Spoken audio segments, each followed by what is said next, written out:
Correction de l'activité 4, l'histoire évolutive de l'espèce humaine.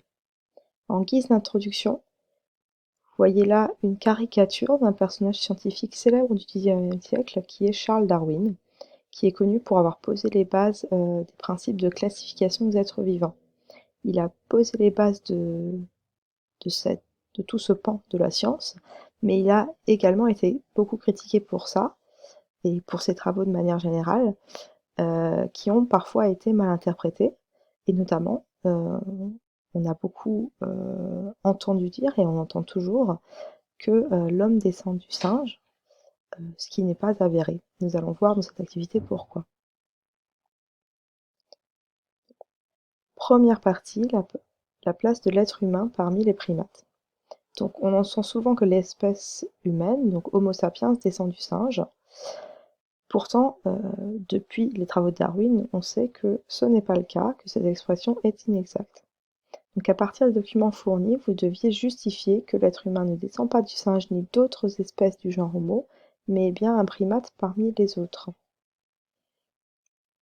Je vais vous donner des aides à l'exploitation. Donc dans un premier temps, je vais vous demander de placer quelques caractères trouvés dans le document 1, donc la fiche d'identité des 4 primates, sur l'arbre présent dans le document 2. Donc on va faire ça ensemble. Donc voici l'arbre du document 2. Sur les cartes d'identité, on constate que les 4 espèces présentées possèdent un pouce opposable. Le texte nous dit d'ailleurs que les griffes sont remplacées par des ongles et les individus possèdent un pouce opposable lorsqu'ils appartiennent au groupe des primates.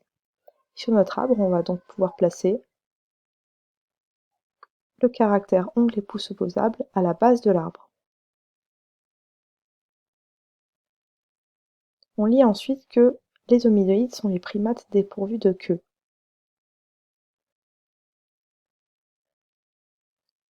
On peut donc ajouter un deuxième caractère, puisque nous nous retrouvons dans le grand groupe des hominoïdes, qui ne possèdent pas de queue.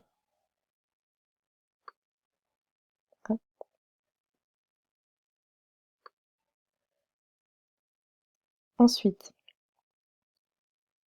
on ne remarque pas d'autres caractères différents entre l'orang-outan et le gorille, en tout cas pas dans ce document. On va donc s'intéresser aux chimpanzés et à l'homme. On constate 2 différences principales, c'est-à-dire que le bassin, de forme haute et étroite chez le chimpanzé et de forme courte et évasée chez l'être humain, ainsi que l'angle des fémurs. Les fémurs sont droits chez le chimpanzé et inclinés chez l'être humain. L'être humain qui possède en plus une caractéristique de déplacement qui est la marche sur 2 pieds, la bipédie, qui est le moyen de locomotion largement privilégié dans notre espèce. On va donc rajouter ces caractères sur l'arbre. Puisqu'il s'agit de caractères qui sont propres d'un côté au chimpanzé et de l'autre à la lignée humaine, c'est-à-dire à l'être humain en premier lieu et aux autres espèces du genre Homo,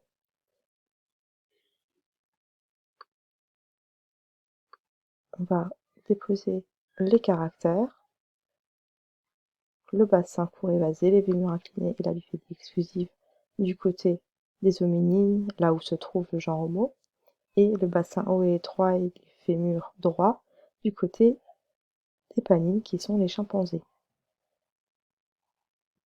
Je vais vous demander ensuite de placer sur une frise chronologique la période d'existence des 4 espèces du genre Homo présentées dans le document. Donc, le document en question, c'est celui-là, où on parle de plusieurs espèces du genre Homo. Et donc, sur la frise que vous pouvez reproduire, vous pouvez ajouter peu à peu les différentes espèces sous cette forme-là. Vous constatez que un certain nombre d'espèces du genre Homo ont cohabité durant certaines périodes, notamment à ce moment-là l'Homo habilis et l'Homo erectus, à ce moment-là l'Homo neanderthalensis avec l'Homo erectus, Homo neanderthalensis qui a également cohabité avec l'Homo sapiens. Avec l'étude de ces documents, on peut bien prouver que l'Homo sapiens fait partie des primates, sachant qu'il possède 2 caractères qui sont définis comme étant des caractères propres aux primates, qui possèdent même davantage de points communs avec le chimpanzé qu'avec tous les autres grands singes. En revanche, il ne descend pas du singe pour 2 raisons. La première étant qu'il possède des caractères qui les différencient tout de même, et les grands singes vivent encore actuellement. L'espèce humaine vit actuellement aussi. Ce sont des espèces qui cohabitent et qui ne descendent pas l'une de l'autre. Cette explication est valable également pour les différentes espèces du genre Homo, puisque on se rend bien compte, d'après notre frise, que les espèces ne sont pas apparues les unes à la suite des autres. Une partie d'entre elles ont cohabité. Ce sont donc des espèces proches, cousines, qui partagent un certain nombre de caractères en commun, mais qui, en aucun cas, ne sont des descendantes les unes des autres. Vous trouverez une réponse rédigée complète dans le corrigé écrit de l'activité. Partie B. Toumaï, un fossile qui réécrit l'histoire de la lignée humaine. Cette partie va viser à vous faire connaître un petit peu le processus de l'enchaînement des découvertes qui façonnent nos connaissances. L'history est une théorie scientifique proposée par un paléoanthropologue français, Yves Coppens, dans les années 1980. Cette théorie tente d'expliquer l'origine des premiers représentants bipèdes de la lignée humaine. De nombreuses découvertes ont aujourd'hui invalidé cette théorie. À vous de décrire et d'expliquer en quoi cette théorie a été remise en cause par la découverte d'un certain fossile appelé Toumaï, dont le nom complet est Sahelanthropus chadensis. Donc le document 1 nous montre la corne de l'Afrique et la répartition de certaines espèces du genre Homo. Alors, espèces qui, je vous le rappelle, se retrouvaient ici, dans notre arbre phytogénétique des primates.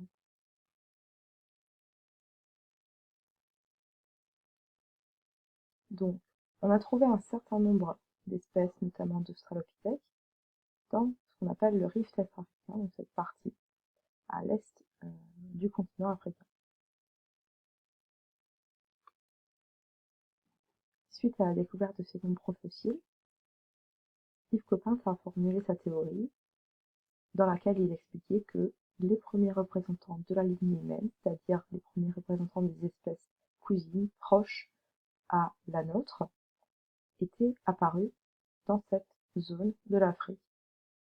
Il a tenté de fournir une explication qui était basée sur le fait que dans cette zone-là, on avait plutôt de la savane qui devait être assez propice au développement d'espèces bipèdes, comme l'être humain, alors que à l'ouest de l'Afrique, notamment dans cette zone-là, on retrouvait plutôt de la forêt qui devait être plutôt propice au développement des espèces telles que celle des grands singes.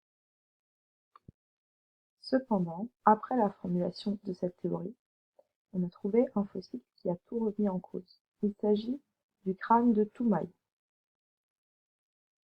Par comparaison avec un crâne de gorille, on a pu déterminer que ce crâne-là appartenait bien à une espèce fossile proche de la lignée humaine. Ce fossile a été daté, on lui a donné 7 millions d'années, ce qui était plus ancien que tous les autres fossiles que nous avions trouvés auparavant, et notamment dans le rift est africain.